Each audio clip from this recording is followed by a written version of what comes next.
Hello, my dear sleepy listener.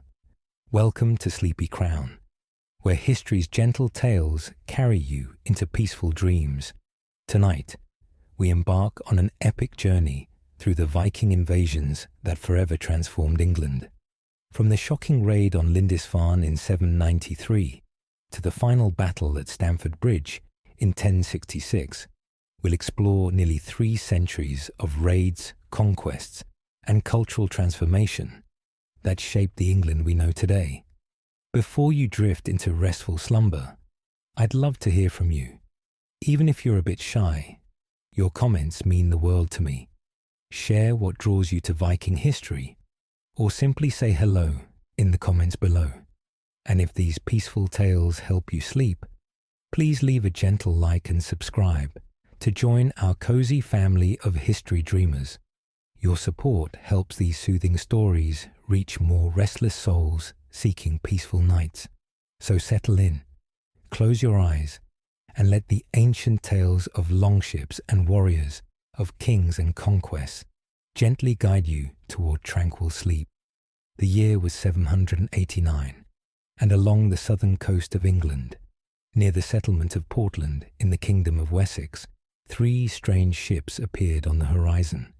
These vessels, with their distinctive curved prows and square sails, carried men from across the cold North Sea.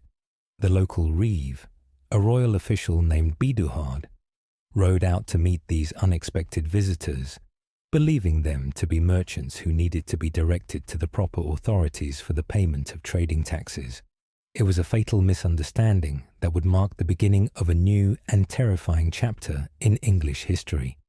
As Biduhard approached these seafarers with the confidence of royal authority, he could not have imagined that these were not peaceful traders, but raiders from the lands of Denmark and Norway.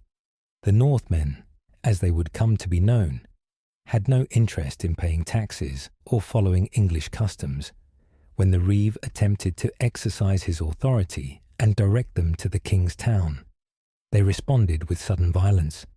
Biduhard and his small escort were cut down where they stood, their blood seeping into the coastal sand. The Vikings, for that is what history would call these sea wolves, quickly plundered what they could from the local area before returning to their ships and disappearing across the waves as swiftly as they had come.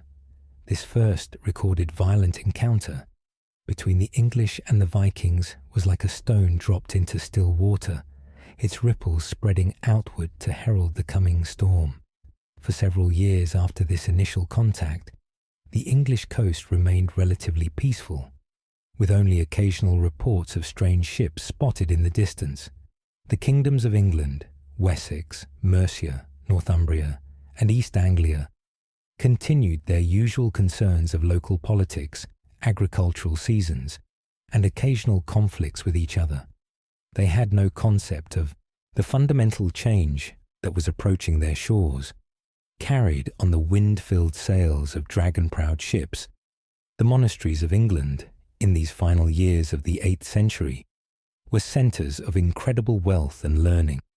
These religious communities had accumulated treasures over generations: golden crosses, silver chalices, jewelled book covers, and ornate reliquaries containing the bones of saints. The monks who inhabited these holy places were devoted to prayer, scholarship, and the copying of sacred texts.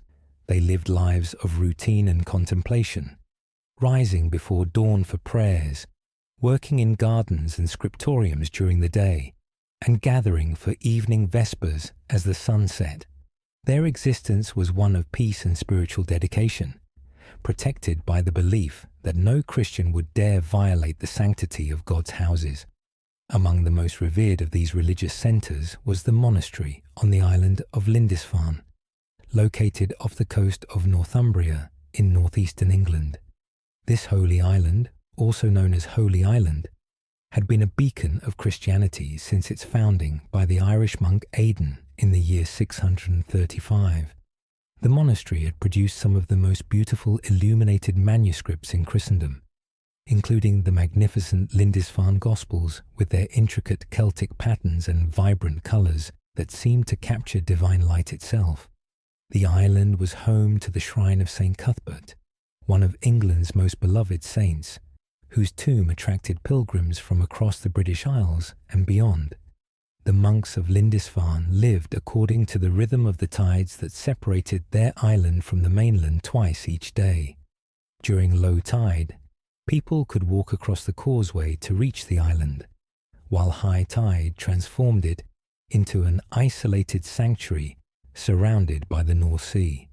This natural barrier had always seemed like God's own protection, a divine moat that kept the holy community separate from the violence and corruption of the secular world.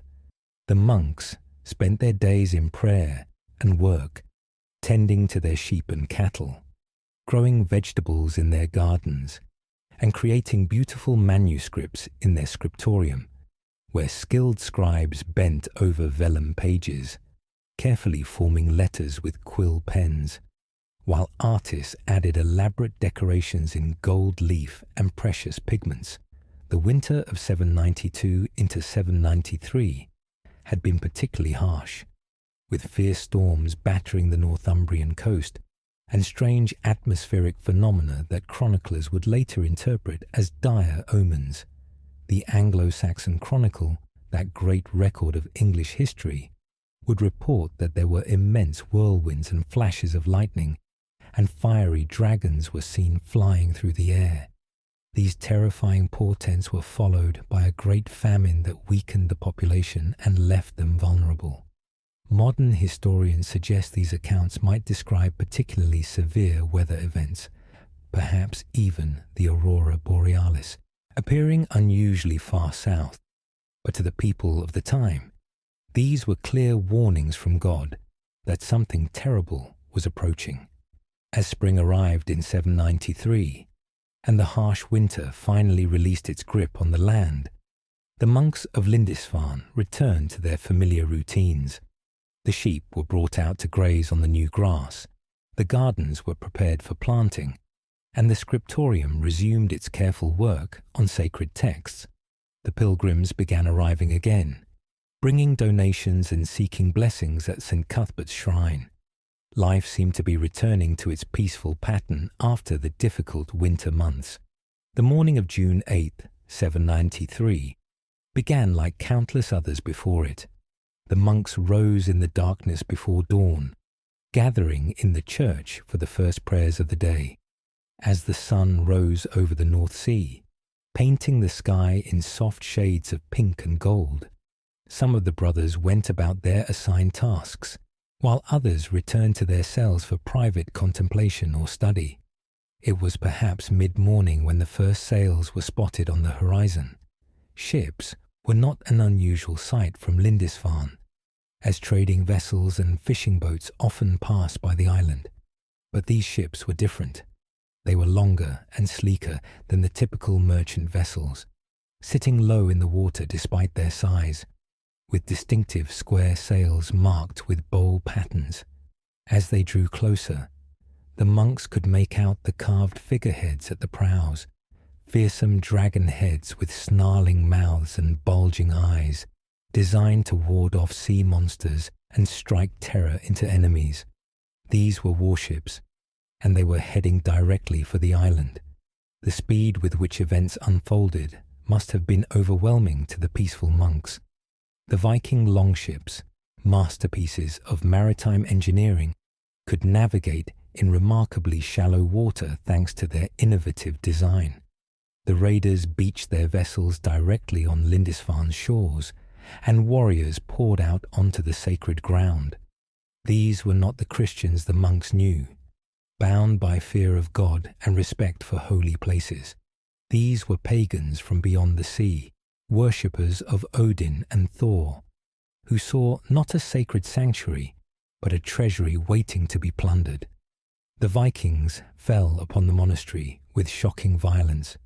Monks who tried to flee were cut down without mercy. Those who sought sanctuary in the church were dragged out and killed on the threshold. The beautiful altar vessels of gold and silver were seized. Holy books were torn apart for their jeweled covers, and reliquaries were broken open, their sacred contents scattered. Some of the younger monks were not killed but captured, destined for the slave markets of Scandinavia or Ireland. The church of St. Cuthbert was stripped of centuries of accumulated treasures, and what could not be carried away was destroyed or defiled. The leader of this raid is not named in contemporary sources, though later Scandinavian sagas would attempt to attach famous names to this infamous event. What we do know is that the raiders were thorough and efficient. They had clearly gathered intelligence about Lindisfarne's wealth and vulnerability. The island's isolation, which had always been its protection, became its weakness against enemies who arrived by sea.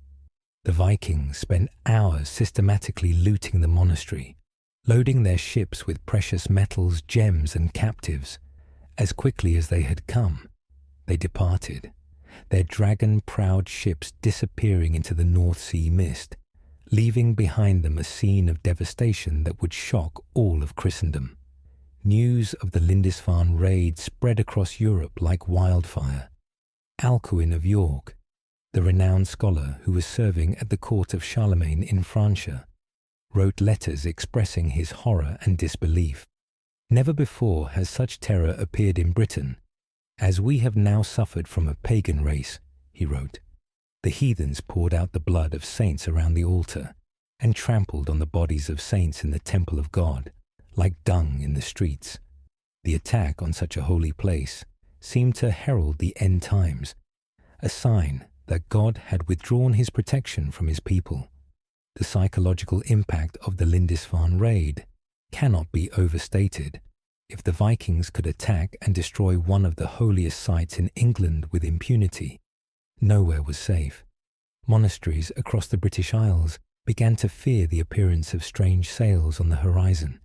Some communities started hiding their treasures, burying precious items, or sending them inland for safekeeping. The age of security and peace that had allowed these religious communities to accumulate such wealth was definitively over. In the immediate aftermath of Lindisfarne, Viking raids continued, but remained relatively small-scale and sporadic. In 794, Viking raiders attacked the monastery at Jarrow, also in Northumbria, but met with more resistance. The following year, they raided the island monastery of Iona, off the Scottish coast, beginning a series of attacks that would eventually force that community to relocate. The pattern was establishing itself: sudden raids on coastal religious communities, focusing on portable wealth and saleable captives, followed by quick retreats to the sea before organized resistance could be mounted. These early Viking raiders were not attempting to conquer or settle. They were entrepreneurs of violence, seeking quick profits from vulnerable targets. The monasteries, with their accumulated treasures and peaceful inhabitants, were ideal victims, but the raiders were also learning about the lands they were attacking, the political divisions, the locations of wealth, the seasonal patterns of defense and vulnerability. Each raid was not just a source of immediate profit, but also a reconnaissance mission, gathering intelligence that would prove valuable in the years to come. The kingdoms of England struggled to respond effectively to this new threat. Their military systems were designed for conflicts with neighboring kingdoms, not for defending against highly mobile maritime raiders who could strike anywhere along the extensive coastline. The third, the Anglo-Saxon militia system, took time to muster, and by the time local forces could be assembled, the Vikings had usually completed their raids and vanished. Coastal communities began to develop their own early warning systems, with watchers posted to spot approaching ships, but the Vikings often struck at dawn or used fog and weather to mask their approach. As the 8th century drew to a close and the 9th century began, the nature of Viking activity in England started to change. The raids became more frequent and involved larger forces. Rather than single ships or small groups, fleets of dozens of vessels began to appear. The Vikings were also becoming bolder, penetrating further inland along rivers and staying longer to extract maximum plunder. They developed tactics for dealing with local resistance, using their mobility to avoid larger forces, while picking off smaller, isolated groups. The English kingdoms, meanwhile, were often too preoccupied with their own conflicts to coordinate effective defence against the Viking threat. Mercia and Wessex continued their long-standing rivalry, while Northumbria was frequently divided by internal power struggles. East Anglia, the smallest and weakest of the major kingdoms, was particularly vulnerable. This disunity would prove to be one of the Vikings' greatest advantages in the decades to come. By the 830s, Viking raids had become an annual terror for many coastal communities. The raiders now wintered in Ireland and Scotland, using bases there to launch attacks on England during the summer raiding season. They had also begun to sail up rivers, using their shallow draft vessels to penetrate deep into the English countryside. The Thames, the Humber, the Trent, and other major rivers became highways for Viking raiders, allowing them to strike at previously safe inland targets. The year 835 saw a significant escalation when a large Viking fleet landed on the Isle of Sheppey in Kent. This was not a quick raid, but an extended occupation, with the Vikings using the island as a base for further attacks on the surrounding region. The same pattern was repeated in following years, with Viking forces temporarily occupying strategic locations to facilitate more thorough plundering of the surrounding countryside. These occupations were still temporary, lasting weeks or months rather than years, but they represented an evolution in Viking tactics and ambitions. King Egbert of Wessex, who had recently established himself as the most powerful ruler in southern England, led the first major organized resistance against the Vikings. In 838, he faced a large Viking force that had allied with Cornish rebels at Hingston Down. Egbert's victory in this battle demonstrated that the Vikings could be defeated when faced with properly organized Anglo-Saxon forces, but it did little to stem the overall tide of raids. The Vikings simply shifted their attention to less well-defended areas, continuing their depredations along the eastern and northern coasts. The 840s saw an intensification of Viking activity that began to strain the resources of the English kingdoms. In 841, Vikings wintered in England for the first time, on the Isle of Thanet in Kent. This was a crucial development, as it meant the raiders no longer had to return to Scandinavia or Ireland at the end of the campaigning season. They could maintain a permanent presence, launching raids throughout the year when weather permitted. The psychological impact on the English population must have been profound. The Vikings were no longer seasonal visitors, but a permanent threat. The response of the English kingdoms remained fragmented and often ineffective. Individual kings might win victories against specific Viking forces, but there was no coordinated strategy to address the overall threat. The Vikings exploited this disunity mercilessly, playing different English factions against each other and sometimes accepting payment from one kingdom to attack another. They were learning not just the geography of England, but also its political landscape, knowledge that would serve them well in the greater conquest to come. By 850, Viking forces were regularly wintering in England, and their raids had evolved into something approaching military campaigns. That year, a Viking force wintered on Thanet again, and the men of Kent promised to pay them protection money, the first recorded instance of what would later be called Danegeld.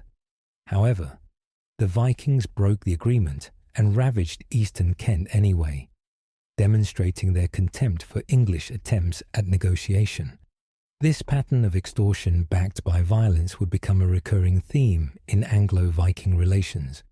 The following year, 851, marked a watershed moment in the escalation of Viking aggression. A fleet reported to number 350 ships appeared in the Thames estuary, an enormous force that may have numbered over 10,000 warriors. This was no longer a raiding party but an army. They stormed Canterbury and London, putting both cities to the sack. King Bortwulf of Mercia attempted to stop them, but was defeated and driven off. The Vikings then crossed the Thames into Surrey, where they faced King Ethelwulf of Wessex and his son Ethelbald at a place called Aclea, in what the Anglo-Saxon chronicle described as the greatest slaughter of heathen hosts that we have heard tell of up to this present day. The West Saxons won a decisive victory. The Battle of Aclea was significant not just for its immediate military impact, but for what it revealed about the changing nature of the Viking threat. These were no longer hit-and-run raids by small groups of opportunistic pirates. The Vikings were now capable of fielding armies that could challenge the major English kingdoms in formal battle. Even though they lost at Aclea, the fact that they could assemble and maintain such a large force demonstrated their growing organizational capabilities and ambitions. The decades of the 850s and early 860s saw a pattern of increasingly large Viking forces operating in England, though still primarily focused on raiding rather than permanent conquest.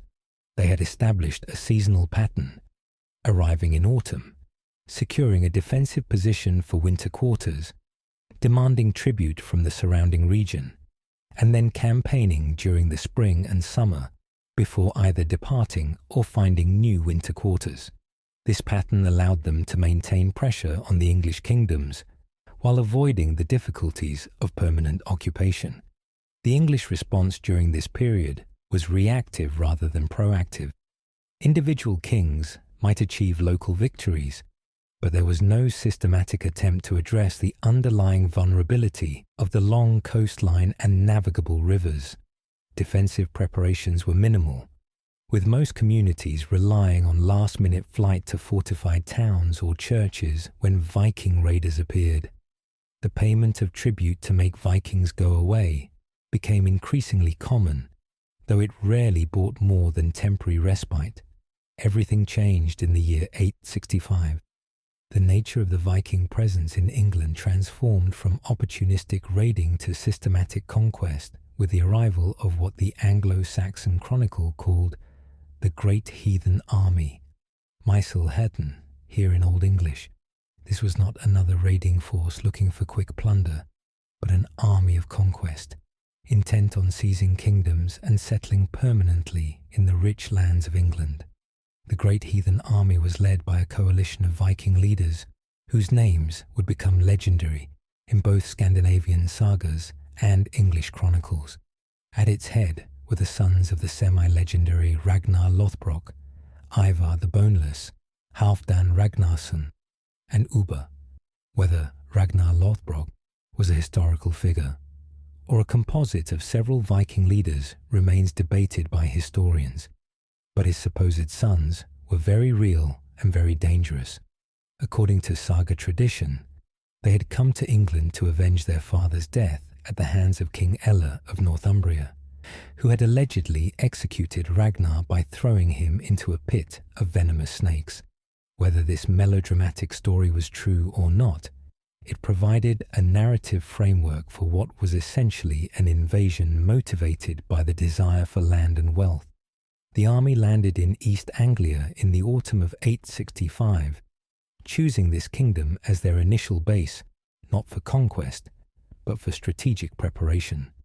East Anglia was the weakest of the English kingdoms, and its king, Edmund, quickly came to terms with the invaders.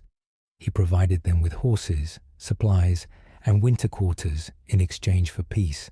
This arrangement gave the Vikings time to prepare for their real objectives, while gathering intelligence about the political situation in the other English kingdoms. The transformation of the Viking force from ship-borne raiders to mounted warriors was crucial. Horses gave them strategic mobility to match their tactical flexibility, allowing them to move quickly overland and strike deep into English territory. The East Anglians, in their eagerness to avoid immediate devastation, had inadvertently equipped their future conquerors with the means to destroy the other English kingdoms. As winter turned to spring in 866, the Great Heathen Army revealed its true intentions. Instead of raiding the surrounding countryside, or demanding further tribute from East Anglia. They mounted their newly acquired horses and rode north toward Northumbria. This kingdom, once the most powerful in England during the 7th and early 8th centuries, was now weakened by civil war. King Ella had recently deposed King Osbert, and the two rivals were more concerned with fighting each other than defending against external threats. The Vikings demonstrated strategic brilliance in their timing. They marched rapidly north and captured York on November 1st, 866, taking advantage of the fact that the city was poorly defended due to the internal conflict. York, the former Roman city of Iberacum, was the second largest city in England and the key to controlling the north. Its capture gave the Vikings a powerful base of operations and sent shockwaves through the English kingdoms. The seizure of York finally forced the rival Northumbrian kings to set aside their differences. Ella and Osbert combined their forces and marched to reclaim their capital in March 867. The assault on York turned into a disaster for the Northumbrians. The Vikings allowed them to break into the city, then fell upon them in the narrow streets where the English numbers counted for nothing. Both Ella and Osbert were killed, along with much of the Northumbrian nobility. According to later saga traditions, Ella suffered the horrific blood eagle execution, with his ribs cut from his spine and pulled outward to create wings, his lungs extracted and spread out, all while he still lived, though this may be literary embellishment of what was simply a decisive military defeat. With Northumbria effectively destroyed as an independent kingdom, the Vikings installed a puppet ruler, Egbert, to govern in their name, while they turned their attention southward. The Great Heathen Army had demonstrated that it could destroy one of the major English kingdoms in a single campaign. The speed and completeness of Northumbria's fall sent terror through the remaining English kingdoms. In late 867, the army moved south into Mercia, establishing winter quarters in Nottingham. King Burgred of Mercia, recognizing the fate that had befallen Northumbria, appealed to his brother-in-law, King Ethelred of Wessex, for assistance. The combined Mercian and West Saxon forces besieged the Vikings in Nottingham, but the Vikings refused to be drawn into battle, remaining secure behind the old Roman walls of the city. Unable to force a decisive engagement and unwilling to maintain a lengthy siege, Burgred was forced to negotiate. He paid the Vikings substantial tribute to leave his kingdom, at least temporarily. The Vikings returned to York for the winter of 868-869, consolidating their control over Northumbria and using it as a base to launch raids into the surrounding regions. Then, in 869, they turned their attention back to East Anglia, the kingdom that had initially given them shelter. King Edmund, who had thought his cooperation had bought him safety, now faced the full force of the Viking army. He attempted to resist but was defeated and captured. According to later hagiographical tradition, Edmund refused to renounce his Christian faith or become the Vikings' puppet ruler. He was executed. Tradition says he was tied to a tree and shot full of arrows like Saint Sebastian, then beheaded. Edmund would later be venerated as Saint Edmund the Martyr, one of England's most important medieval saints. With East Anglia conquered and Northumbria neutralized, the Vikings had destroyed 2 of the 4 major English kingdoms in just 4 years. They established their winter quarters at Thetford in East Anglia and began preparing for an assault on the remaining kingdoms. The strategic situation had transformed completely since their arrival in 865. What had begun as another Viking incursion had become an existential threat to Anglo-Saxon England itself. The year 870 saw the arrival of what the chronicles call the Great Summer Army, reinforcements from Scandinavia, led by Kings Bagsec and Halfdan. This additional force, combined with the original Great Heathen Army, created a Viking force of unprecedented size in England.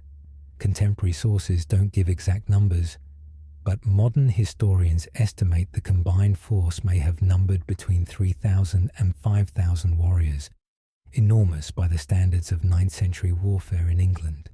In late 870, this enhanced Viking army invaded Wessex, establishing themselves at Reading in Berkshire, where they built a fortified camp between the Thames and Kennet rivers. Wessex, under King Ethelred and his younger brother Alfred, now faced the test that had destroyed Northumbria and East Anglia. The campaign that followed would determine whether any English kingdom could survive the Viking onslaught. The Wessex campaign of 871 became known as the Year of Battles, a series of engagements that saw fortunes swing back and forth between Vikings and Saxons.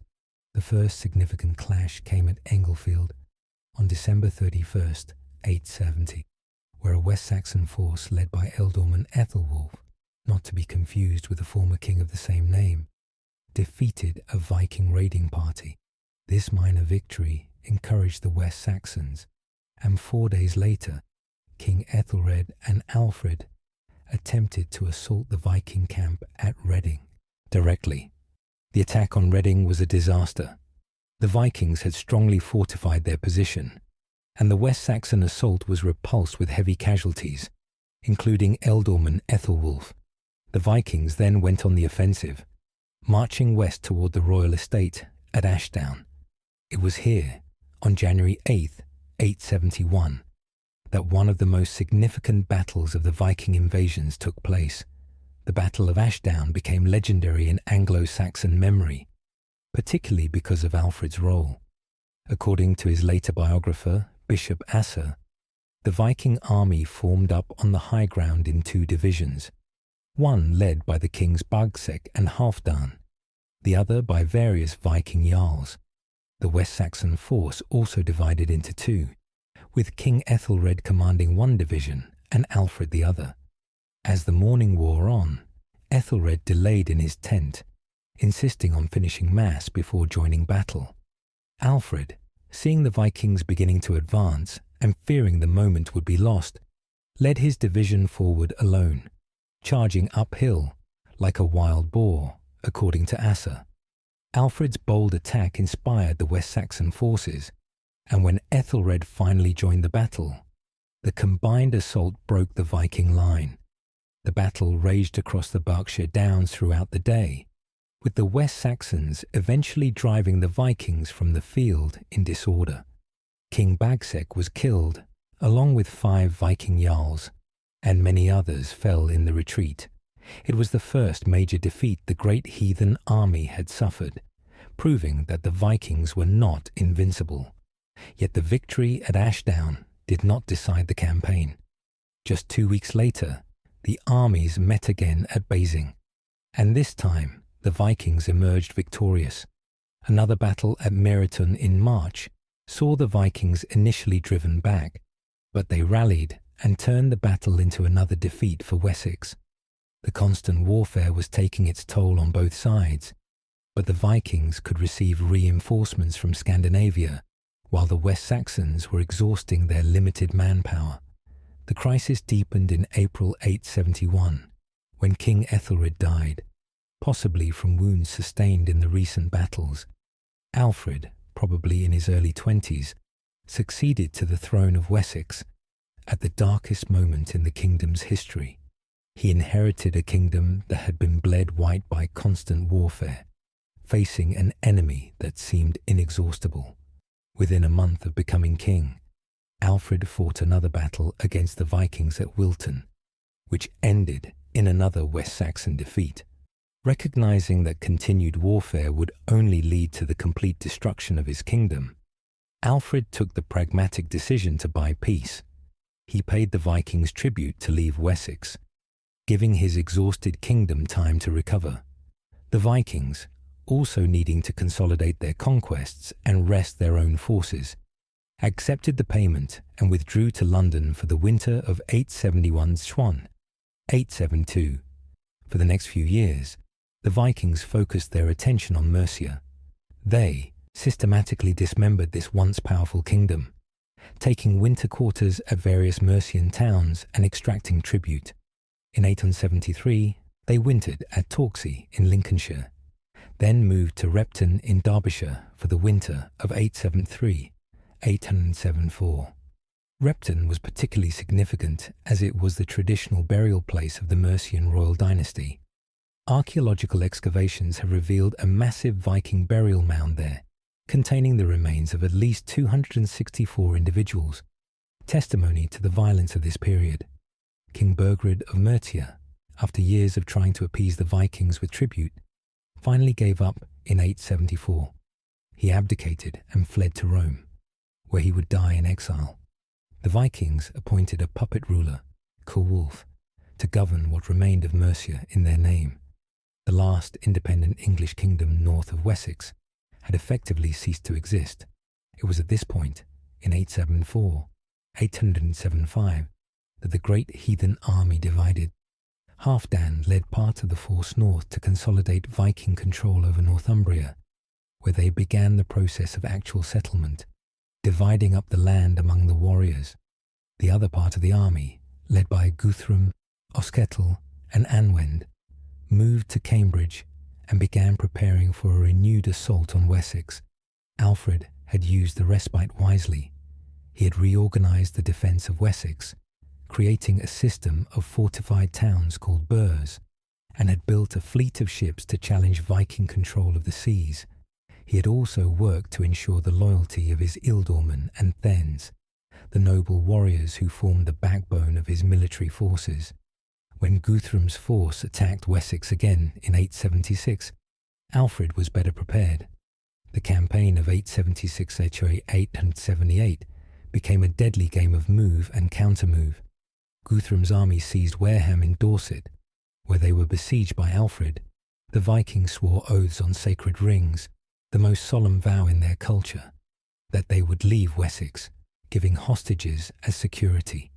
But they broke their word, slipping away at night and riding hard to Exeter. Alfred pursued them and besieged them again. This time, when the Vikings attempted to receive reinforcements by sea, a storm destroyed their fleet off Swanage, drowning hundreds of Vikings and removing the threat of additional forces.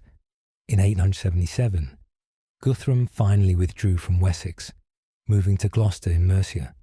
Alfred may have believed he had won a lasting peace, but Guthrum was preparing for one final decisive strike. On Twelfth Night, January 6, 878, when Alfred was celebrating Christmas at his royal estate at Chippenham, Guthrum launched a surprise winter attack. The Viking force struck with such speed and surprise that Alfred barely escaped with his life, fleeing with a small bodyguard into the Somerset marshes. This was the lowest point in Alfred's reign and perhaps in the entire history of Wessex. The king was a fugitive in his own kingdom, hiding in the wetlands of Athelney. Most of Wessex submitted to Viking rule, and many nobles fled overseas. Guthrum had apparently achieved what no Viking leader before him had managed, the complete conquest of the last independent English kingdom. Yet Alfred refused to give up. In the marshes of Somerset, he established a fortified base on the Isle of Athelney, a patch of dry ground surrounded by almost impenetrable wetlands. From this refuge, he conducted a guerrilla war against the Viking occupiers, raiding their supply lines and encouraging resistance among his scattered supporters. It was during this period that the famous legend of Alfred burning the cakes supposedly occurred. The disguised king, taking shelter in a peasant's cottage, was scolded by the woman for letting her cakes burn, while he sat distracted by his troubles. As winter turned to spring in 878, Alfred sent out secret messages to the loyal men of Somerset, Wiltshire and Hampshire, calling them to assemble at Egbert Stone in the 7th week after Easter.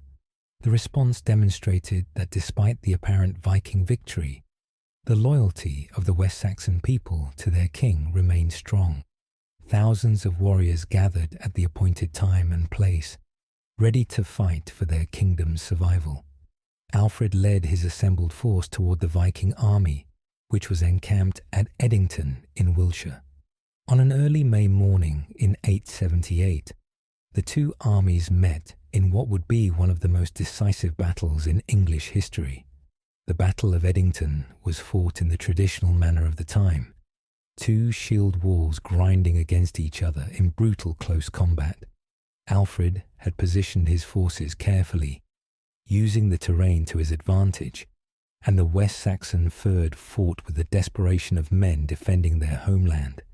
The battle raged for hours, with neither side able to gain a decisive advantage. Then, at a crucial moment, the Viking shield wall began to buckle. Perhaps they were exhausted from months of occupation duty.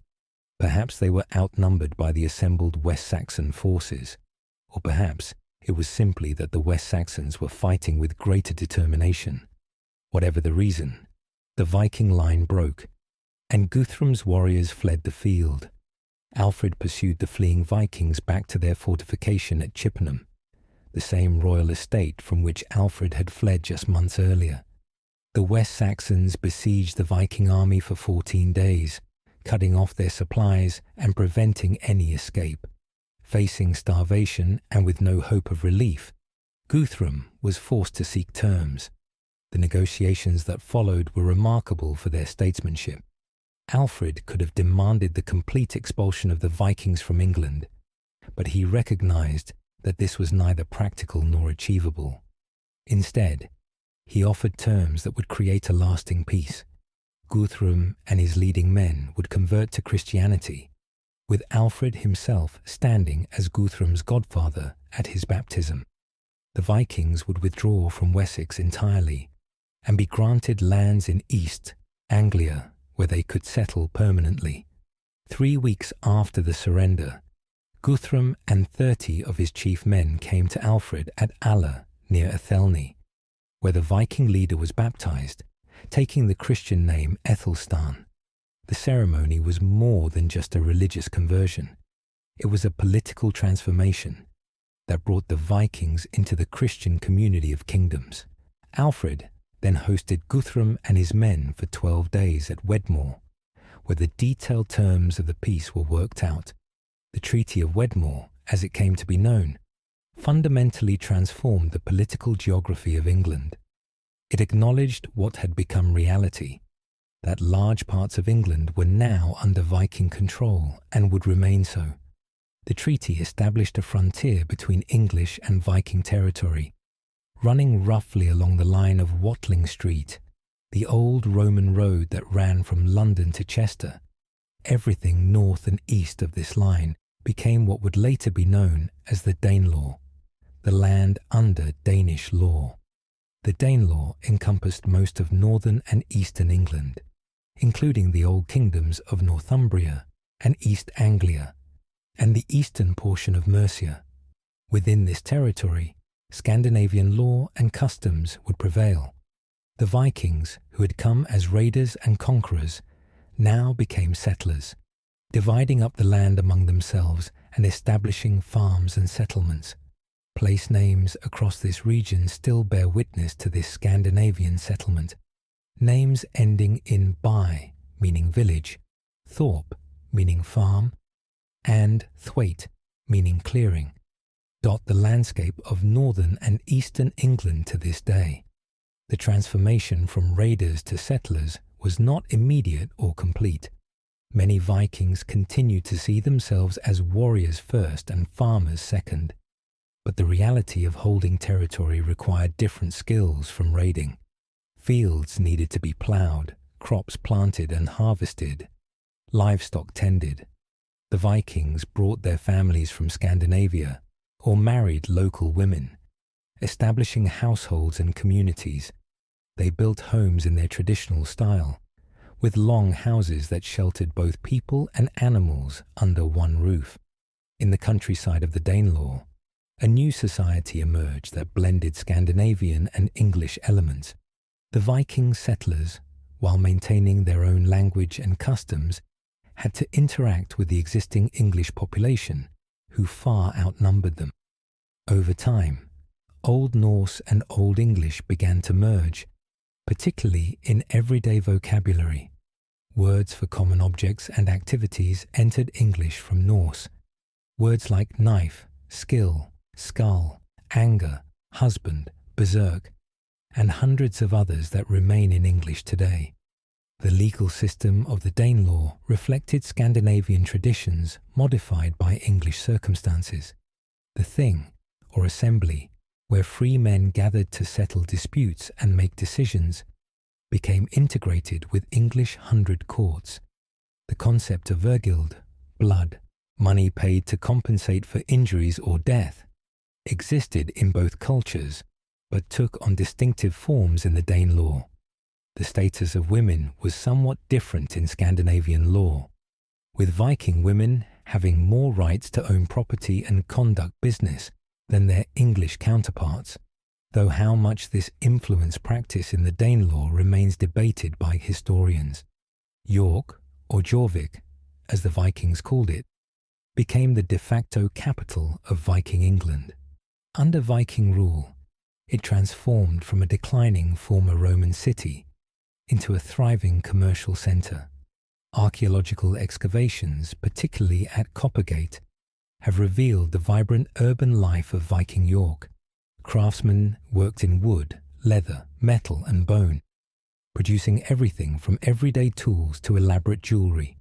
Merchants traded goods from across the Viking world, amber from the Baltic, walrus ivory from the Arctic, silk from Byzantium, and silver coins from the Islamic world. The Vikings established a mint at York, producing coins that proclaimed their ruler's authority while facilitating trade. These coins often bore inscriptions that revealed the cultural fusion taking place. Viking names rendered in Latin script, Christian symbols alongside pagan imagery, Anglo-Saxon monetary standards adapted to Scandinavian needs. The economy of the Danelaw became increasingly monetized, with silver coins and hack silver, cut-up pieces of silver jewellery used as currency, facilitating commercial transactions. The 5 boroughs, Lincoln, Nottingham, Derby, Leicester and Stamford, emerged as important regional centres in the Danelaw. Each was fortified and served as a military and administrative centre for the surrounding region. The Vikings improved the defences of these towns, often building on existing Roman or Anglo-Saxon fortifications. They also developed these centres as commercial hubs, with markets that attracted traders from across England and beyond. Lincoln, in particular, flourished under Viking rule. Its position on the River Witham gave it access to the North Sea trade routes, while Roman roads connected it to the rest of England. The Vikings expanded the city beyond its Roman walls, creating new neighbourhoods of craftsmen and traders. Archaeological evidence shows that Lincoln's Viking Age population worked in diverse crafts: pottery, metalworking, bone and antler carving, textile production, and leatherworking. The city became famous for its fine pottery, which was traded throughout England. Meanwhile, in the unconquered portion of England, Alfred was using the peace following Edington to transform Wessex into a kingdom capable of sustained defence against future Viking attacks. His system of burhs fortified towns positioned so that no part of Wessex was more than 20 miles from a refuge, created a defence in depth that would prove highly effective. These were not simply fortresses, but planned towns with streets laid out in a grid pattern, spaces allocated for markets and churches, and plots assigned to settlers who would defend the walls in time of war. Alfred also revolutionized military service by dividing the fyrd into 2 halves, with one half serving, while the other remained home to tend the farms. This meant he could maintain forces in the field for extended periods without causing economic collapse. He built a navy of ships designed to be larger and faster than Viking vessels, though in practice these proved difficult to maneuver and had mixed success against experienced Viking sailors. Perhaps most remarkably, Alfred embarked on an educational and cultural revival in the midst of military crisis. He recognized that the Viking invasions had been enabled in part by the decline of learning and literacy in England. Monasteries, the traditional centers of education, had been destroyed or abandoned. Latin learning had declined to the point where few priests could understand the services they were conducting. Alfred established a court school, invited scholars from Mercia, Wales, and the continent, and personally translated important Latin texts into English, including Pope Gregory's Pastoral Care, Boethius's Consolation of Philosophy, and parts of Augustine's Soliloquies. The peace established at Wedmore held for several years, but it was always fragile. In 884, a Viking army that had been campaigning on the continent tested English defences again, but Alfred was ready for them. His new military arrangements proved their worth, and the Vikings were repulsed. More significantly, in 886, Alfred captured London from the Vikings, an event that had profound symbolic importance. London had been the great commercial centre of Mercia, and its capture demonstrated that the English were capable of taking the offensive against the Vikings. Following the capture of London, Alfred negotiated a formal treaty with Guthrum that more precisely defined the boundary between English and Viking territory. The treaty, preserved in later manuscripts, provides fascinating detail about the legal arrangements between the two peoples. It established virgils for different social classes, regulated trade between the territories, and set out procedures for dealing with crimes that crossed the frontier. Most importantly, it represented a formal recognition by both sides that they would have to coexist. The treaty also reveals the social structure that was emerging in both English and Viking territories. It mentions various social classes, from nobles to free farmers to slaves, and attempts to create equivalencies between English and Scandinavian social categories.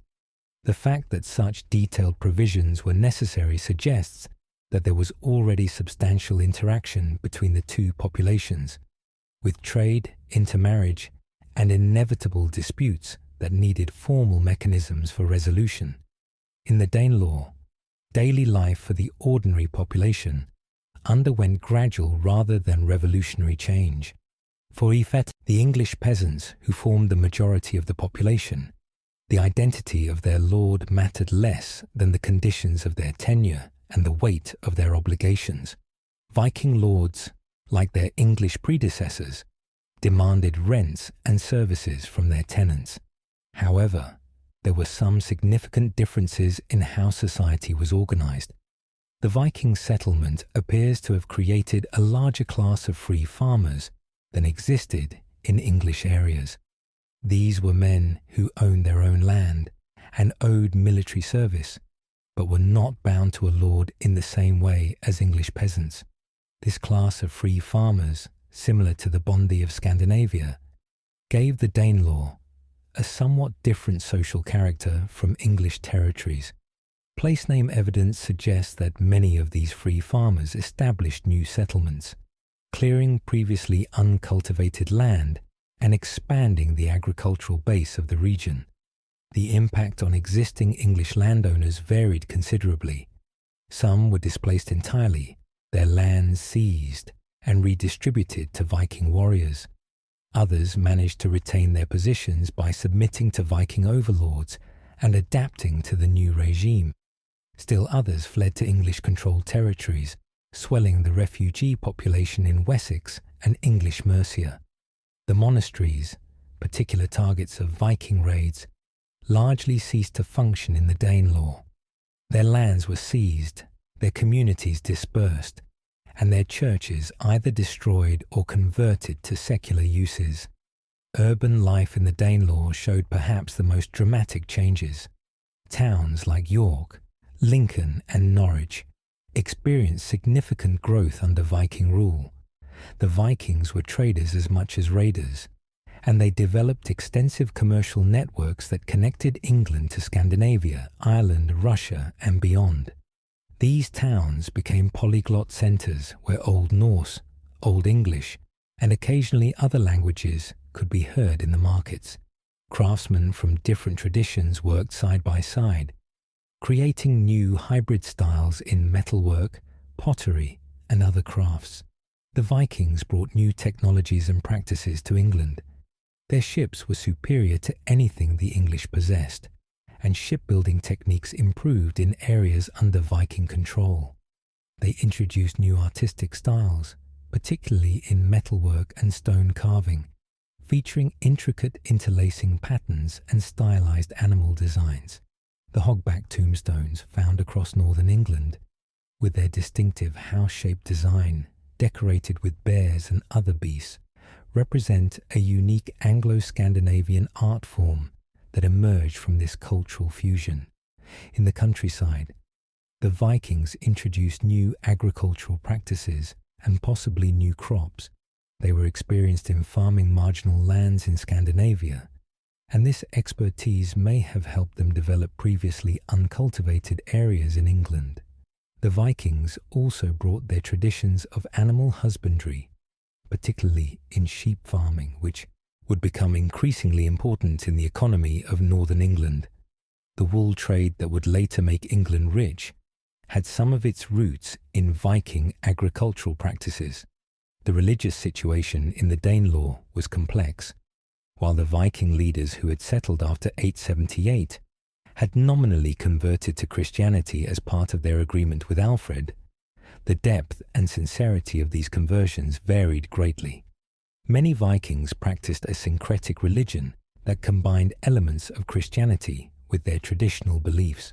Thor's hammers and Christian crosses are found together in archaeological contexts, suggesting that some wore both symbols simultaneously.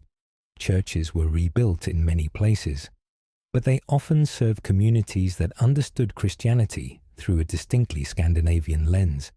Christian institutions slowly re-established themselves in the Danelaw, but they did so under Viking patronage and control. New churches were built, often on the sites of pagan temples or important secular locations, rather than where earlier churches had stood.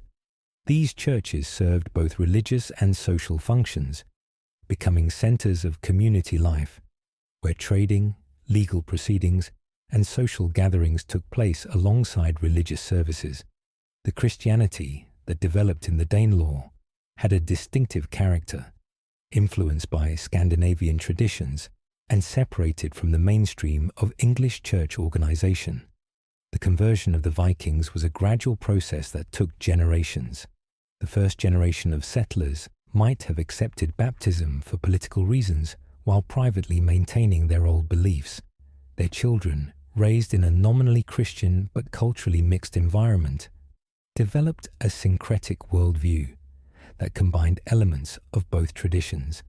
By the third generation, most were Christian in a more conventional sense, though traces of pagan beliefs and practices persisted in folklore and custom for centuries. Women's lives in the Danelaw reflected both continuity and change.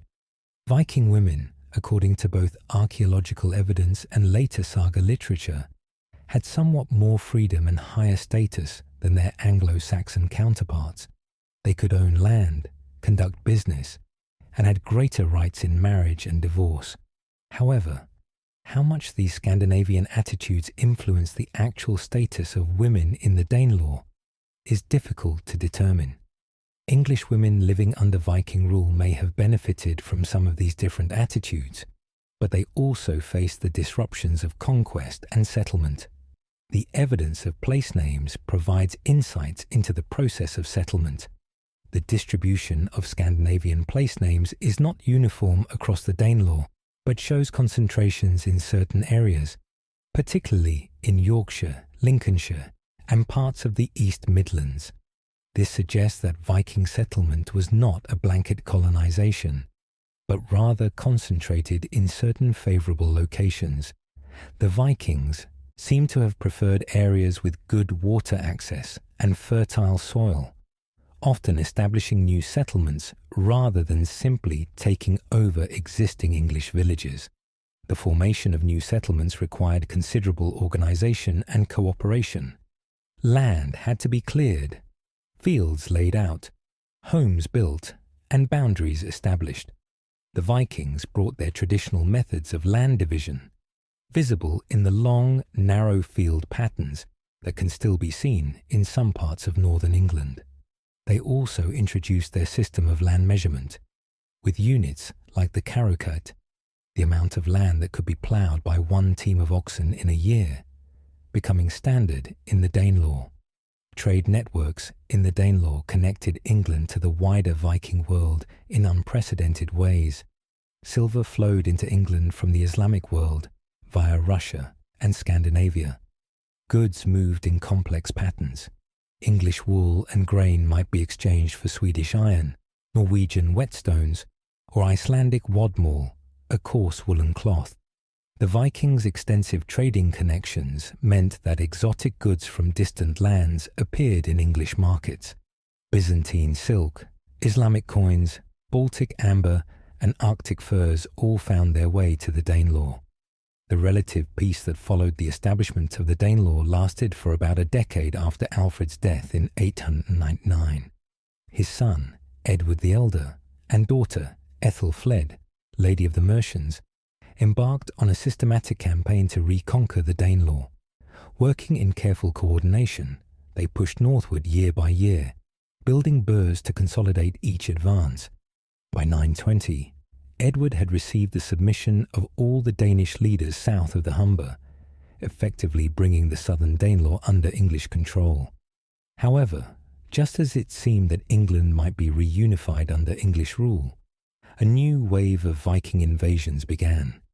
These new Vikings were different from the settlers of the Danelaw, who had become increasingly integrated into English society. The new raiders came directly from Scandinavia, particularly from Norway, where political consolidation under King Harald Fairhair had driven many independent jarls to seek their fortunes overseas. The new invasions began in earnest in 980, during the reign of Ethelred the who would become known to history as Ethelred the Unready, though the epithet actually means ill-advised rather than unprepared. The timing was unfortunate for England. The kingdom had been reunified under Edgar the Peaceful, 959-975, but his death led to a succession dispute between his sons Edward and Ethelred. Edward's murder in 978 brought the young Ethelred to the throne under a cloud of suspicion, and his reign was marked by internal divisions and poor leadership that would prove disastrous in the face of renewed Viking aggression. The first major raid of this new phase came in 980, when Vikings attacked Southampton. This was followed by raids on Thanet, and then in 982, London itself was sacked. These raids were different from the earlier Viking attacks in their intensity and organization. The raiders came in larger fleets, stayed longer, and demanded larger payments to leave. The English response was hampered by poor leadership and internal divisions among the nobility. In 991, a large Viking fleet, led by Olaf Tryggvason, later King of Norway, arrived at Folkestone and ravaged the southeast coast. The most famous encounter of this campaign was the Battle of Maldon in Essex, immortalized in one of the finest pieces of Old English poetry. The English force, led by Ealdorman Byrhtnoth, met the Vikings at a causeway across the river Blackwater. In a moment of perhaps fatal chivalry, Byrhtnoth allowed the Vikings to cross the causeway to fight on equal terms. The battle ended in English defeat and Byrhtnoth's death, though his household troops fought to the death around their lord's body in a display of heroic loyalty that epitomized the Anglo-Saxon warrior ideal. After Maldon, Ethelred took the fateful decision to pay the Vikings to leave rather than continue fighting. This payment, which became known as Danegeld, was a revival of the old practice of buying off raiders, but on a much larger scale than before. The first payment in 991 was £10,000 of silver, an enormous sum that required special taxation across the entire kingdom. The precedent was set, and the Vikings quickly learned that England could be turned into a source of regular income through the threat of violence. The Danegeld payments escalated rapidly. In 994, Olaf Tryggvason returned, this time allied with Sweyn Forkbeard, King of Denmark. Their combined fleet of 94 ships besieged London unsuccessfully, but ravaged the southeast until Ethelred paid them £16,000 of silver to leave. In 1002, the payment reached £24,000, and in 1007, £36,000. By 1012, the English were paying £48,000 of silver, a staggering sum that drained the kingdom's resources and enriched Scandinavia. The psychological impact of these payments was perhaps even more damaging than the financial cost. The English nobility and common people alike saw their king repeatedly buying off enemies rather than fighting them. This undermined royal authority and created resentment against the heavy taxation required to pay the Danegeld. The Vikings, for their part, had no incentive to stop raiding when each expedition resulted in massive payments with minimal risk. Ethelred's frustration with this situation led him to take a desperate and ultimately catastrophic action. On November 13, 1002, he ordered the massacre of all Danes living in England, the infamous St. Brice's Day massacre. The order stated that all the Danes who had sprung up in this island, sprouting like cockle amongst the wheat, were to be destroyed by a most just extermination. The massacre was probably limited to recent Danish settlers and traders rather than the established population of the Danelaw, but it was still a significant atrocity. In Oxford, where archaeological evidence has revealed some details of the massacre, Danes who sought sanctuary in St. Frideswite's church were burned alive when the building was set on fire. A mass grave discovered at St. John's College contained the remains of 34 to 38 young men, all showing signs of violent death, possibly victims of the massacre. The skeletons showed evidence of severe blade trauma, and some bodies had been charred, consistent with the historical accounts of the church burning. Among the victims of the massacre was Gunhilde, the sister of Sweyn Forkbeard. Her death provided Sweyn with a personal motive for revenge to add to his political and economic reasons for attacking England. The Danish response was swift and brutal. In 1003, Sweyn led a fleet to England and systematically ravaged the south. Exeter, Wilton, Salisbury, Norwich and Thetford were all sacked. The Danish army showed no mercy, demonstrating that the massacre had only intensified the conflict rather than ending it. The years following the St. Brice's Day massacre saw an escalation in both the frequency and severity of Viking raids. In 1004, Sweyn returned to sack Norwich. In 1006, a large Viking army landed and ravaged southern England so thoroughly that, according to the Anglo-Saxon Chronicle, every shire in Wessex was marked by fire and plunder. The Vikings had developed a systematic approach to extracting maximum profit from England. They would establish a base, ravage the surrounding countryside until local resistance was crushed, then negotiate for Danegeld before moving to another region. The English resistance during this period was marked by incompetence, treachery, and division.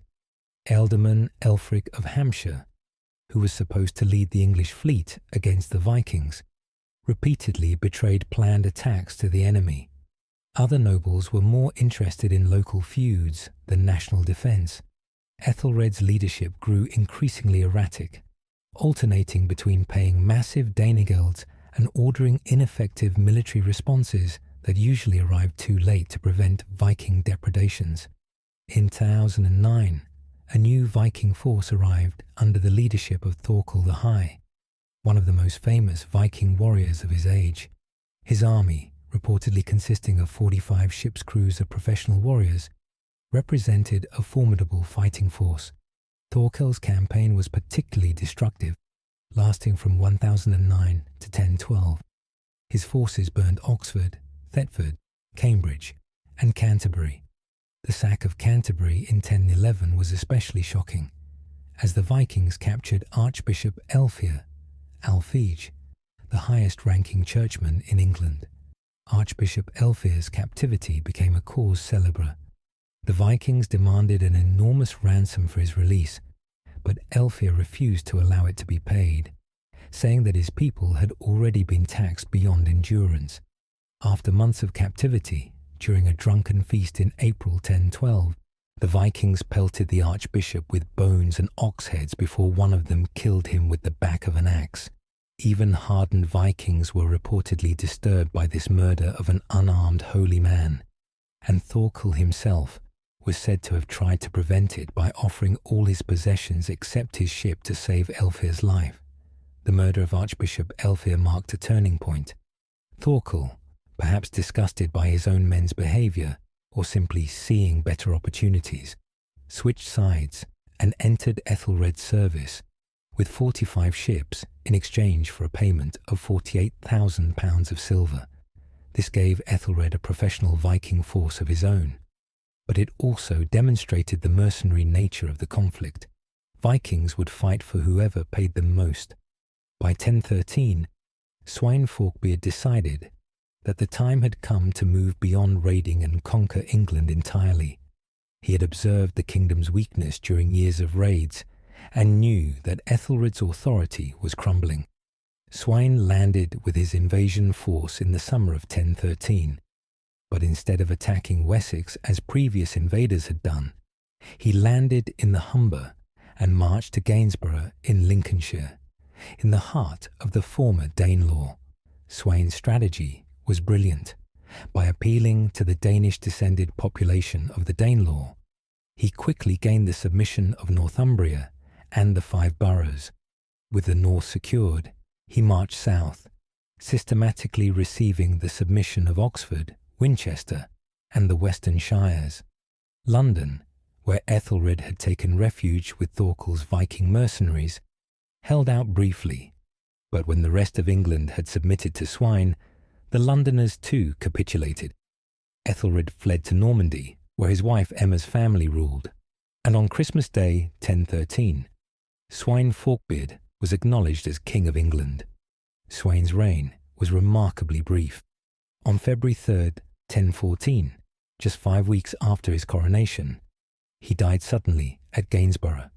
His death threw the Conquest into confusion.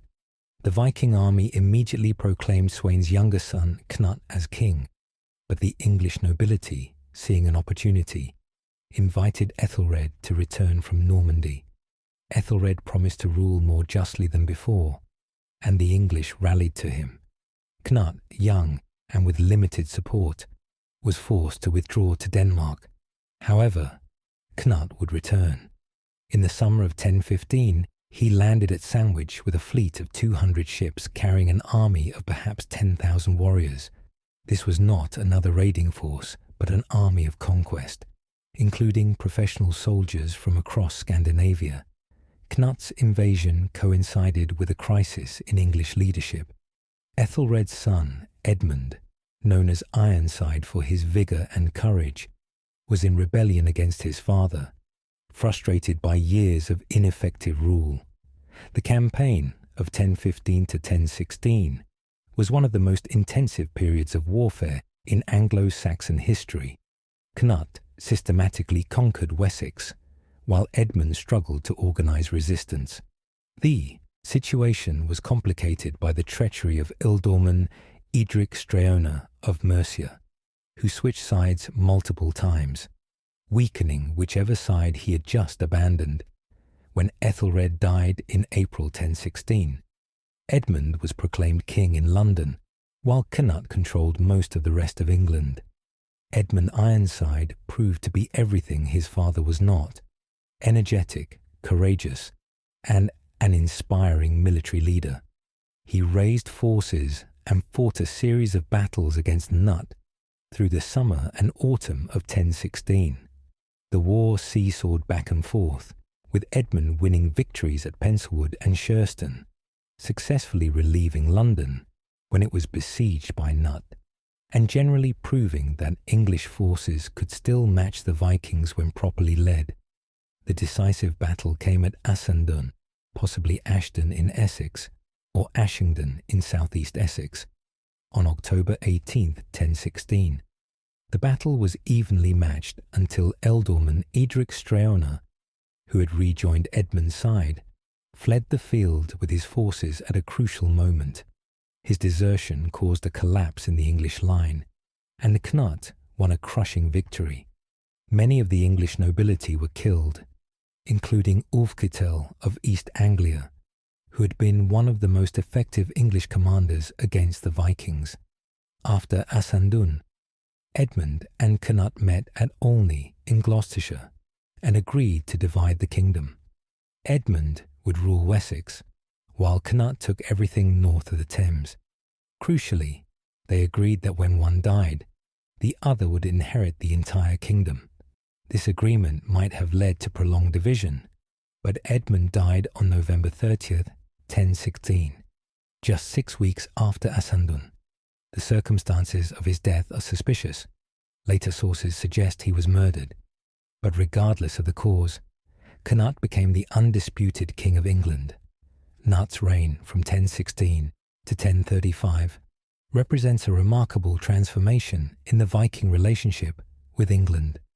Rather than ruling as a foreign conqueror, Cnut worked to become an English king. He married Ethelred's widow, Emma of Normandy, linking himself to both the previous dynasty and the powerful Duchy of Normandy. He issued law codes that combined English and Danish traditions. He patronized the English church, making pilgrimages to Rome and generous donations to religious houses.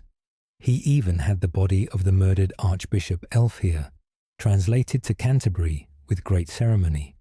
Under Cnut, England became part of what historians call the North Sea Empire, which eventually included Denmark, Norway, and parts of Sweden.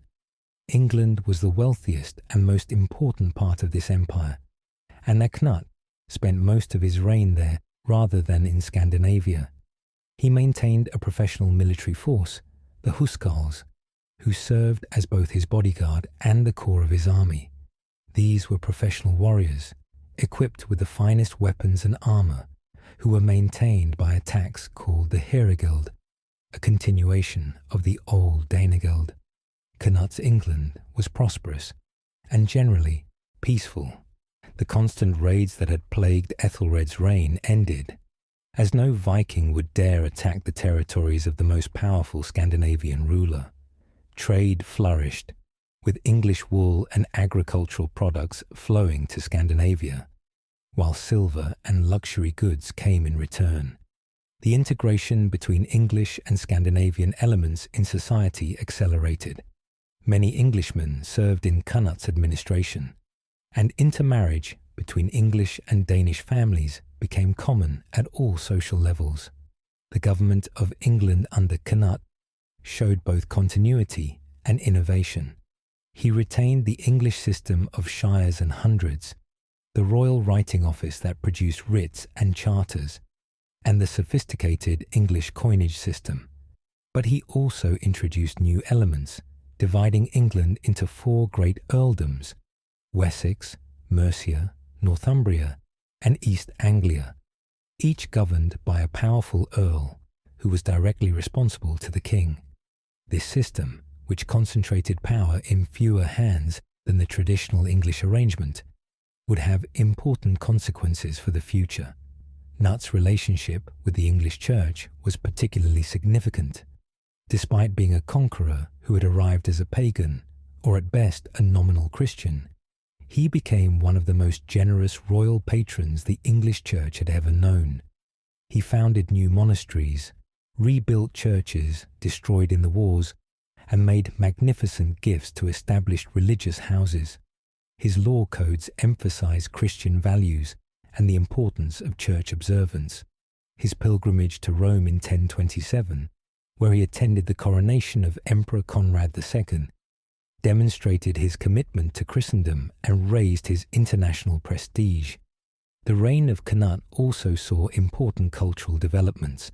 The presence of his Scandinavian court in England brought new influences in art, poetry, and craftsmanship. The Skalds, Scandinavian court poets, composed elaborate verses praising Cnut's victories and generosity. These poems, with their complex metaphors and intricate metres, represented a different tradition from Old English poetry, but may have influenced English literary development. Scandinavian artistic styles, particularly in metalwork and stone carving, continued to influence English craftsmen. Yet beneath the surface, prosperity and peace, tensions remained. The English nobility had submitted to Cnut, but had not forgotten their losses. Many English nobles had been killed in the wars or displaced from their lands to make room for Cnut's Danish followers. The heavy taxation required to maintain Cnut's professional military and fund his Scandinavian wars was resented. The English Church, while benefiting from Cnut's patronage, maintained its distinct identity and traditions, which would reassert themselves after his death. Cnut died on November 12, 1035, at Shaftesbury, aged about 40. His death revealed the fundamental instability of his North Sea empire. Without his personal authority to hold it together, the empire immediately began to fragment. In England, the succession was disputed between his sons Harald Hardrada and Harthacnut, while in Denmark and Norway, other claimants emerged. The Anglo-Danish empire that had seemed so powerful proved to be dependent on one man's ability and authority. The succession dispute in England was complicated by the fact that Cnut had sons by two wives. Harald Hardrada, son of Cnut, and his first wife Elfgifu of Northampton, claimed the throne with support from the north. Harthacnut, son of Cnut, and Emma of Normandy, was the designated heir, but was in Denmark when his father died. Emma and Earl Godwin of Wessex, the most powerful English noble, initially supported Harthacnut, but as his arrival was delayed by problems in Denmark, Harald Hardrada gradually gained control. Harald Hardrada's reign, 1035 to 1040, was marked by violence and instability. In 1036, Alfred Etheling, son of Emma and Ethelred the Unready, returned from exile in Normandy, possibly to claim the throne. He was captured, blinded, and died from his injuries, a crime that would have long-lasting consequences. Harold ruled with difficulty, facing opposition from supporters of both Harthacnut and the surviving English royal line. His death in 1040 brought Harthacnut to the throne, but his reign was even shorter and more troubled. Harthacnut, 1040-1042, arrived in England with a fleet of 62 warships, treating the kingdom almost as conquered territory. He imposed crushing taxation to pay his forces and had Harald Hardrada's body exhumed and thrown into a marsh. His harsh rule made him deeply unpopular, and when he died suddenly at a wedding feast in 1042, apparently from a stroke, there was little mourning. With his death, the Danish royal line in England ended. The death of Harthacnut opened the way for the restoration of the ancient West Saxon royal line. Edward, later known as the Confessor, the surviving son of Ethelred and Emma, returned from nearly 30 years of exile in Normandy to claim his inheritance. His accession marked the end of Danish rule in England, but it did not mean the end of Scandinavian ambitions toward the English throne. Edward's reign, 1042-1066, was marked by growing tensions between those who had thrived under Danish rule and those who sought to restore English traditions. Earl Godwin of Wessex, who had risen to power under Cnut, became the dominant figure in English politics, even marrying his daughter Edith to the king. The Godwin family controlled vast estates and multiple earldoms, creating a power base that rivaled the king's own authority. This concentration of power in the hands of one family would have crucial consequences for England's future.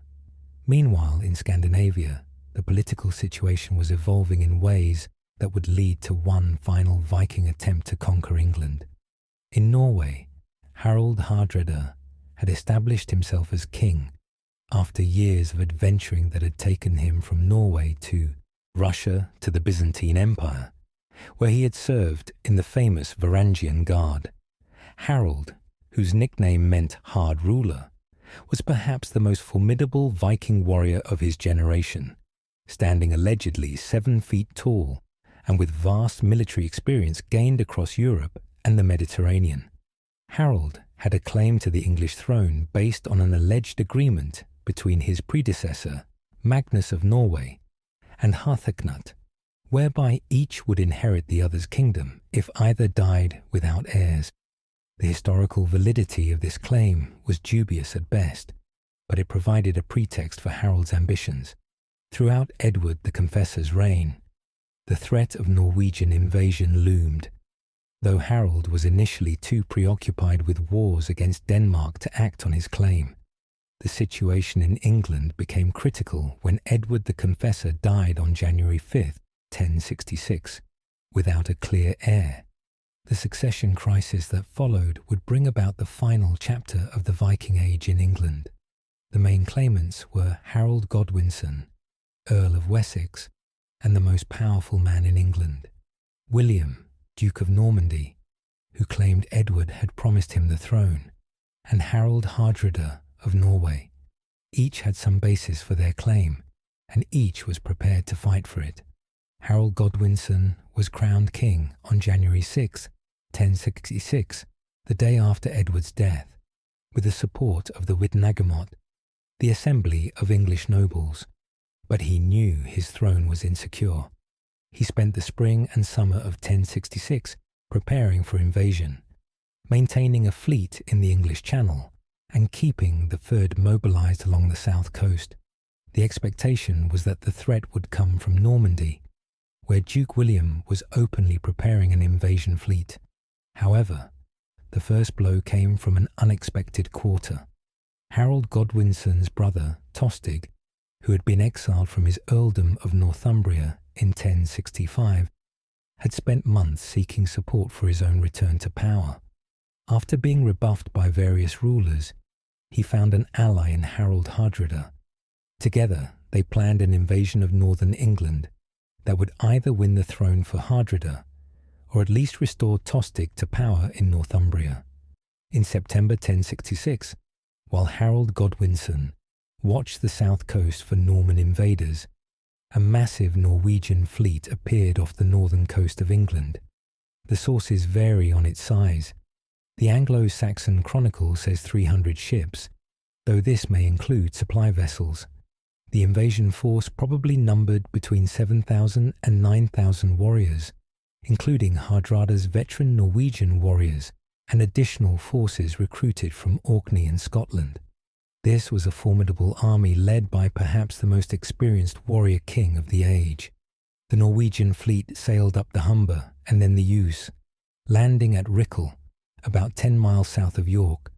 On September 20th, 1066, Hardrada's army met the forces of the northern earls, Morcar of Northumbria and Edwin of Mercia, at Fulford just south of York. The Battle of Fulford was a crushing victory for the Norwegians. The English forces, though brave, were overwhelmed by the experienced Norwegian warriors. Both earls survived, but with their forces destroyed, and northern England lay open to the invaders. York, the ancient capital of Northumbria and former Viking kingdom, surrendered to Hardrada without further resistance. The city that had been the centre of Viking power in England for much of the 9th and 10th centuries once again had a Norwegian king within its walls. Hardrada and Tostig received the submission of the northern nobility and arranged for hostages and supplies to be delivered to them at Stamford Bridge, a crossing point on the River Derwent about 8 miles east of York. It was at this moment of apparent Norwegian triumph that Harold Godwinson demonstrated the energy and military skill that had made him the most powerful man in England. Learning of the Norwegian invasion while in the south, he immediately disbanded his Channel fleet and marched north with his housecarls and whatever forces he could gather along the way. The speed of his march was remarkable. He covered the 190 miles from London to York in just 4 or 5 days, a feat that required his forces to maintain a pace of 40 miles per day. On September 24th, Harold paused at Tadcaster to organise his forces. The next day, September 25th, 1066, he marched through York and continued east towards Stamford Bridge, where the Norwegian army was waiting to receive hostages and supplies. The speed and secrecy of Harold's approach meant that Hardrada had no warning of the English army's presence until they actually appeared on the west bank of the Derwent. The Battle of Stamford Bridge began with the Norwegians at a severe disadvantage. Many had left their armour at the ships due to the warm weather. The army was divided, with part on the west bank of the Derwent and part on the east. As the English attacked, the Norwegians on the west bank were quickly overwhelmed and fled across the bridge. Legend tells of a single Norwegian warrior who held the bridge against the entire English army, wielding a great axe and cutting down all who approached. He was finally killed when an English soldier floated under the bridge in a barrel and thrust a spear up through the planking. With the bridge cleared, the English army crossed and formed up against the main Norwegian force on the east bank. Hardrada, caught completely by surprise, nevertheless managed to organize his forces into a defensive formation. The battle that followed was long and bloody. The Anglo-Saxon chronicle records that it lasted from morning until afternoon, with heavy casualties on both sides. At a crucial moment, Hardrada was killed by an arrow to the throat. Tostig took command, but was also killed as the Norwegian line began to collapse. The arrival of Norwegian reinforcements from the ships, led by Eystein Orr, who was betrothed to Hardrada's daughter, briefly revived Norwegian hopes. These fresh warriors, who had run from Rickhol in full armour, threw themselves into the battle in what became known as Orr's Storm. But exhausted from their run and facing the victorious English army, they too were overwhelmed. Eystein was killed, and Norwegian resistance collapsed. The slaughter at Stamford Bridge was immense. Of the thousands of warriors who had sailed with Hardrada, only enough survived to fill 24 ships for the return to Norway. Harold Godwinson allowed Hardrada's son, Olaf, and the surviving Norwegians to leave on condition that they swore never to attack England again. The last great Viking invasion of England had ended in catastrophic defeat. Harold Godwinson had won a magnificent victory, but he had little time to savour it. Just 3 days after Stamford Bridge, on September 28th, 1066, William of Normandy landed at Pevensey on the south coast of England. Harold was forced to march his exhausted army south to face this new threat. On October 14, 1066, less than 3 weeks after Stamford Bridge, Harold fell at the Battle of Hastings, struck down by a Norman arrow. The irony of 1066 is inescapable.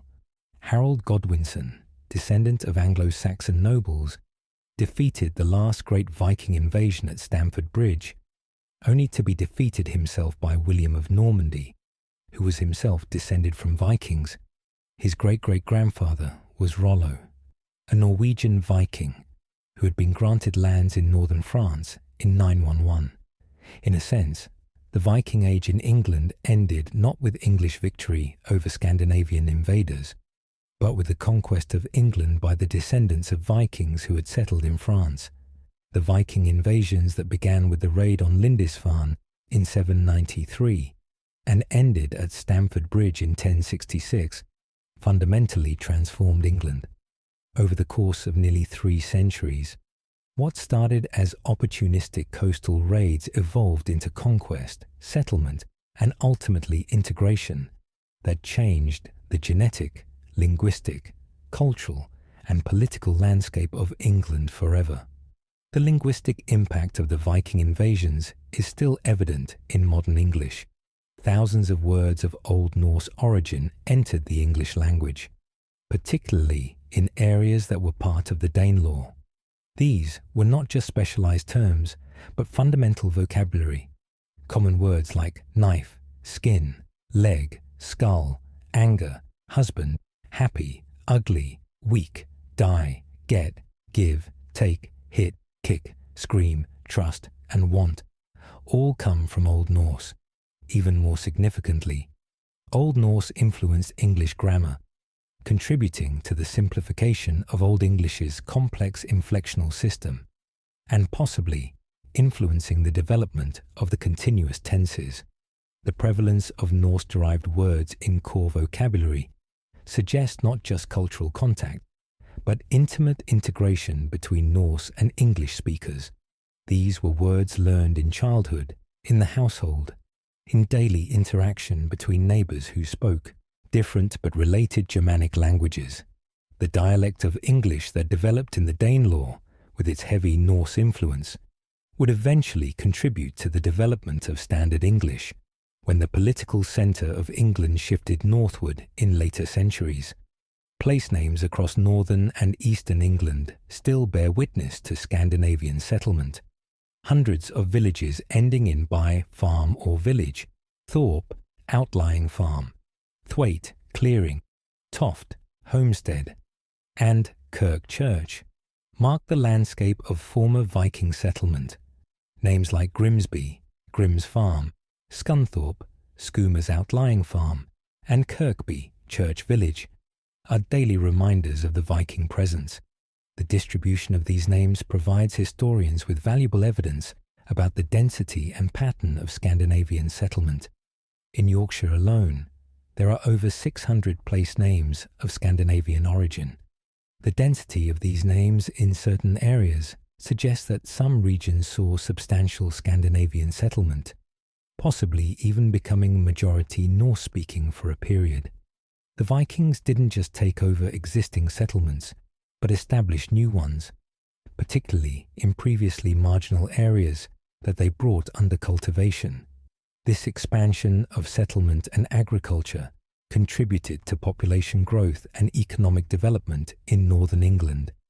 Genetically, the Viking invasions left a lasting mark on the English population.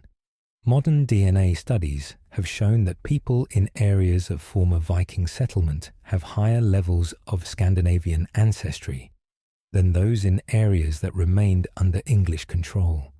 In some parts of the former Danelaw, particularly in Yorkshire and the islands of Scotland, Scandinavian ancestry can account for up to 30% of the modern population's genetic heritage.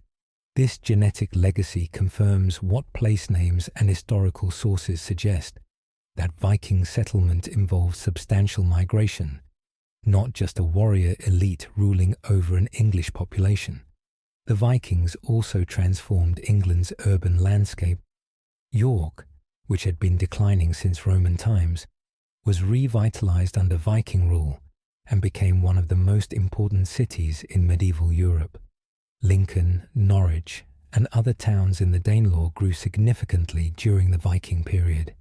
The Vikings were traders as much as warriors, and they developed these urban centers as commercial hubs connected to trading networks that stretched from Greenland to Constantinople.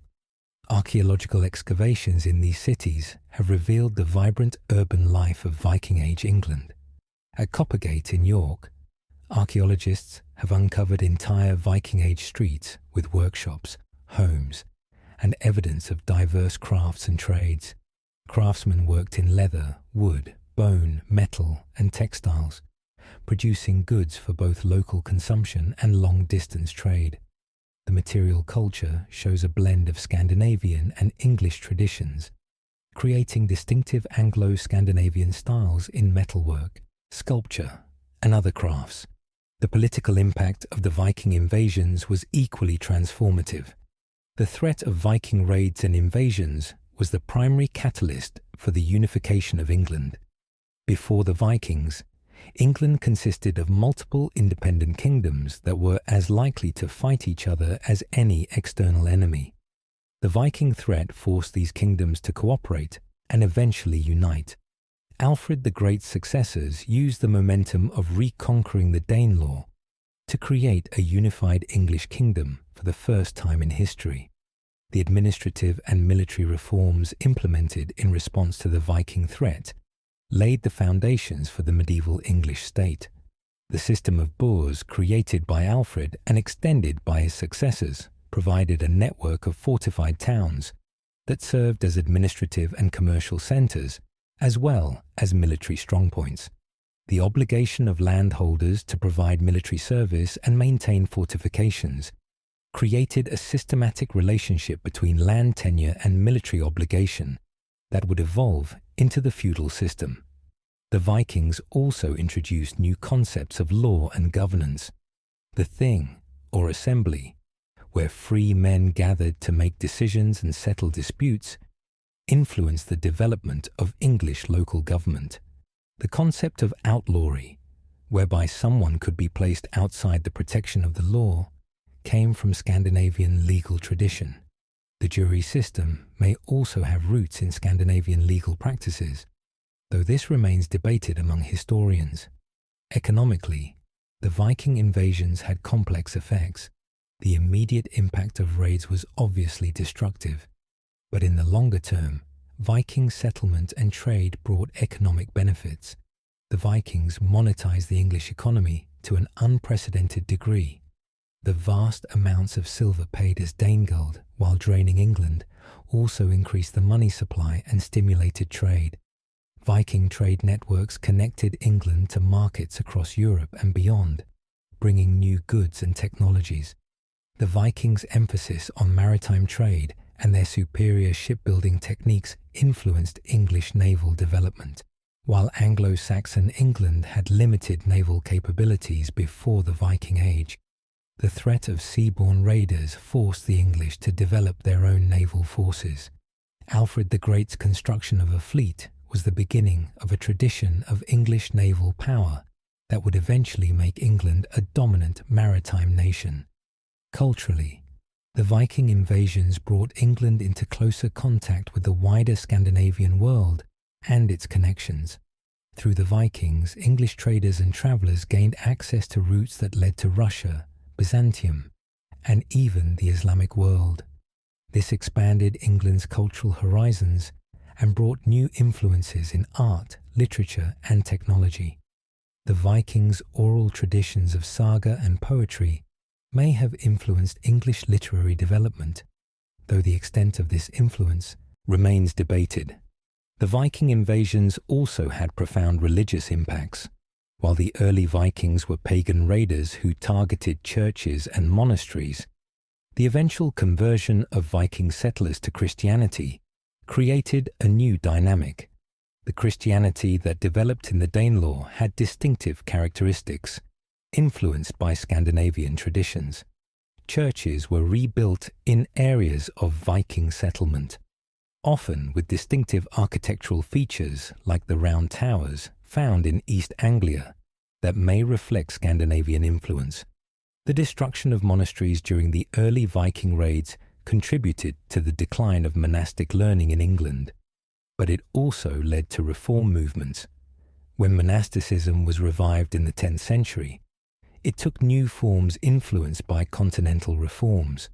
The necessity of replacing destroyed manuscripts led to a flowering of book production in the 10th and 11th centuries, creating some of the masterpieces of Anglo-Saxon art. The Viking invasions also influenced English social structure. In areas of Scandinavian settlement, there appears to have been a larger class of free farmers than in areas that remained under English control throughout. The sokemen of the Danelaw, free men who owed military service but were not bound to a lord's estate, represented a different social model from the more hierarchical structure of Wessex. This may have contributed to the distinctive character of Northern English society that persisted for centuries. Women's status may also have been affected by Viking settlement. Scandinavian women had somewhat different rights from English women, particularly regarding property ownership and economic activity. While it's difficult to trace the direct influence, the presence of alternative models of gender relations may have had subtle long-term effects on English society.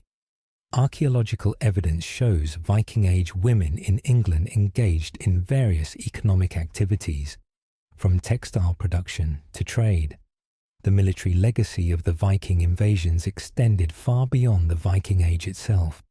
The Vikings demonstrated the effectiveness of mobile professional military forces compared to the traditional Anglo-Saxon reliance on the fired militia. The Huskarls, the professional warriors maintained by Cnut and his successors, provided a model for later medieval military organization. The axes favored by Viking warriors influenced English military equipment, with the two-handed battle axe becoming a distinctive weapon of late Anglo-Saxon England. The memory of the Viking invasions remained powerful in English culture long after the invasions ended. The Vikings became part of English historical mythology, remembered as both terrible enemies and founding ancestors.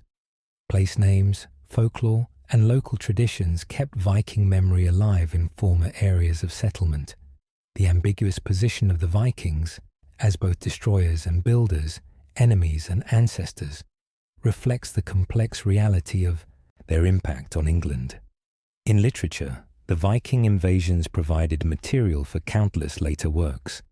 The Anglo-Saxon chronicles accounts of Viking raids became source material for medieval chroniclers.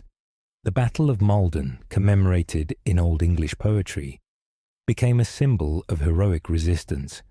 Later medieval romances incorporated Viking elements, and the Viking invasions would continue to inspire English literature through Shakespeare to modern historical fiction.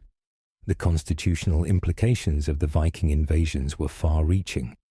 The need to raise large sums for Danegeld led to developments in taxation and administrative capacity that strengthened royal government. The unity forged in resistance to the Vikings created the idea of England as a single kingdom, rather than a collection of separate peoples. The experience of Danish rule under Cnut showed that England could be part of a larger political unit, perhaps preparing the way for the later Norman incorporation of England into a cross-channel empire.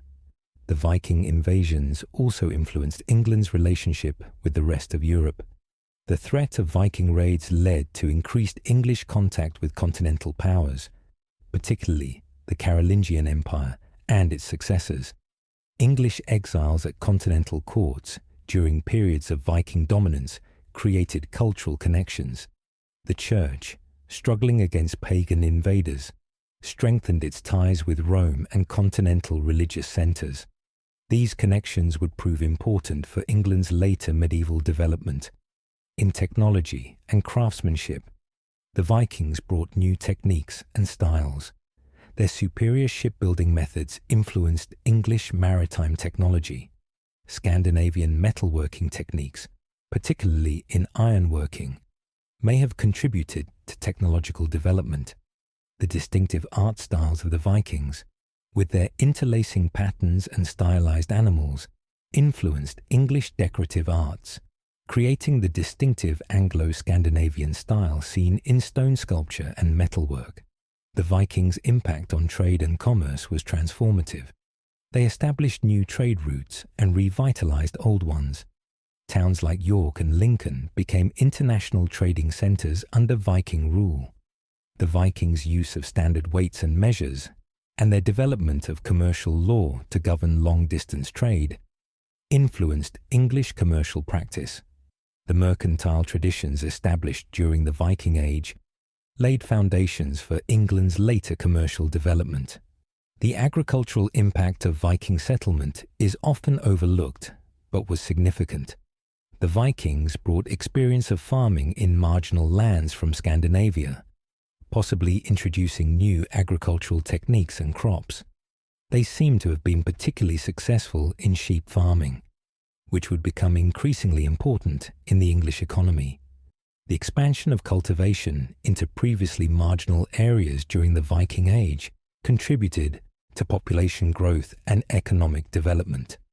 The Viking invasions also had profound psychological and cultural effects that are harder to quantify, but no less real. The terror of Viking raids created a cultural trauma that echoed through generations. The image of the Viking raider, fierce, pagan, merciless, became embedded in English cultural consciousness. Yet this was balanced by the reality of peaceful coexistence and integration in areas of Viking settlement. The dual nature of the Viking legacy, as both destroyer and creator, added complexity to English historical identity. The end of the Viking Age at Stamford Bridge in 1066 marked more than just the defeat of the last Scandinavian invasion. It represented the end of an era of fluid political boundaries and cultural exchange across the North Sea world. The Norman conquest that immediately followed would orient England more toward continental Europe and away from Scandinavia. Yet the Viking legacy was too deeply embedded to be erased.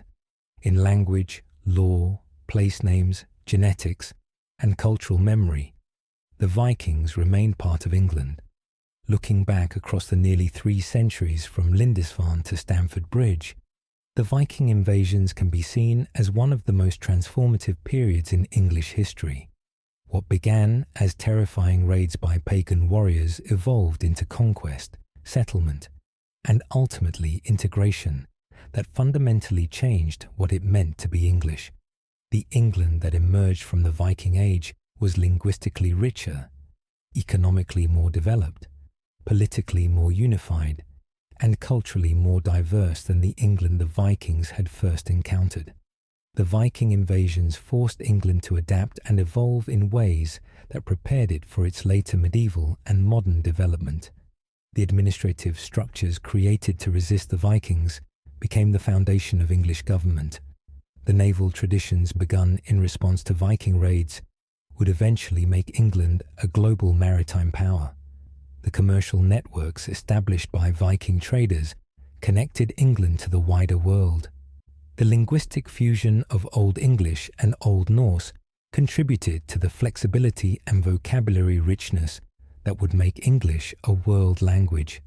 Perhaps most importantly, the Viking invasions contributed to the formation of English national identity, the shared experience of resistance to Viking invasion, the memory of heroes like Alfred, who stood against the invaders, and the eventual integration of Viking settlers into English society, all became part of the English national story. The Vikings were the other against whom English identity was defined, but they also became part of that identity through settlement and integration. The legacy of the Viking invasions extends far beyond England itself.